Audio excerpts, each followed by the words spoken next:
নমস্কার। তো আজ আমরা বেরিয়ে পড়েছি আমাদের বিয়ের শপিংয়ে। আর এটা কিন্তু প্রথম জিনিস যেটা আমরা আমাদের বিয়ের জন্য কিনছি।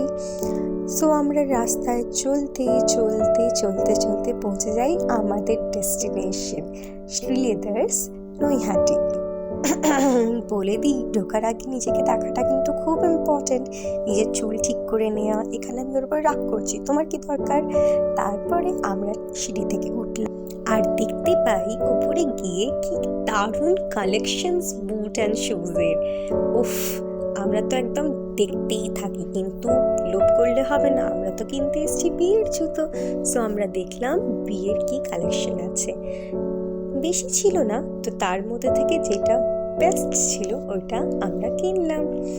কিন্তু এমনি কি কেনা যায়? তার আগে দেখো কতবার ট্রাই করলো, পায়ে দিয়ে দেখলো, হাঁটলো। উফ, মাঝখানে আবার ভিডিও কল করে বাড়িতেও দেখালো কি এটা কিনবো কি কিনবো না। দেখো পুরো হেঁটে দেখে নিল।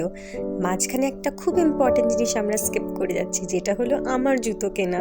যতক্ষণ ও বিল পেমেন্ট করছে ততক্ষণ আমি একটু ব্যাগসগুলো দেখে নিলাম আর আয়নাতে নিজেকে একটু দেখে নিচ্ছি, কিন্তু আমার জুতোর ফুটেজটা আর উঠলো না। তো এখানে আমরা করলাম শ্রীলেদার্সকে টাটা আর বাড়ি ফিরে গেলাম। আর এখানে আমাদের দুজনকার রাস্তা আলাদা আলাদা হয়ে গেল।